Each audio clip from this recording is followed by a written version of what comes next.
النهارده ان شاء الله هنتكلم عن اهم اسباب وجع العظم الشديد. الحقيقه بيجي لنا ناس كتير يقولوا ان العظم عندنا كله على طول تعبان، ما بنقدرش نعمل مجهود، كل ما نمشي شويه العظم بيوجعنا، وبيبقى العظم في الوجع في العظم كله مش بحتت معينه. ايه اهم اسباب وجع العظم اللي تعمل وجع في العظم كله كده؟ من اهم الاسباب الحقيقه مرض النقرس اللي اتكلمنا فيه قبل كده، ده بيعمل وجع شديد في المفاصل.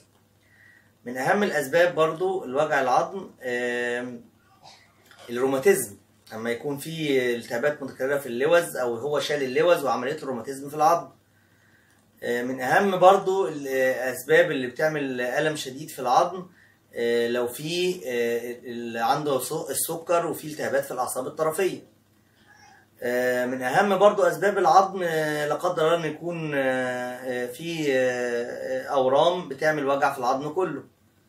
طبعا برضو لو الوجع مؤقت يومين ثلاثه غالبا بيبقى برد. طيب بنعمل احنا الروماتويد من اهم اسباب العظم، بنعمل احنا التحاليل دي عشان نطمن في مشاكل في العظم ولا لا، زي مثلا التحاليل سرعه الترسيب والميكروبات السباحيه والار اف اللي هو الروماتويد، وتحليل اليوريك اسيد اللي هو بتاع النقرس، عشان نعرف ايه السبب. طب علاجه ايه لو في روماتيزم او في نقرس او كده او روماتويد او الكلام ده؟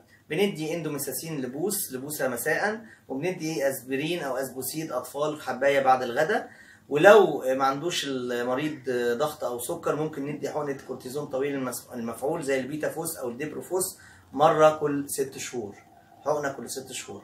الحاجات دي بتهدي وجع العظم بطريقه كبيره، مع طبعا علاج السبب. لو كان روماتيزم او نقرس او روماتويد بنعالج السبب بعلاجات كل واحد لوحده.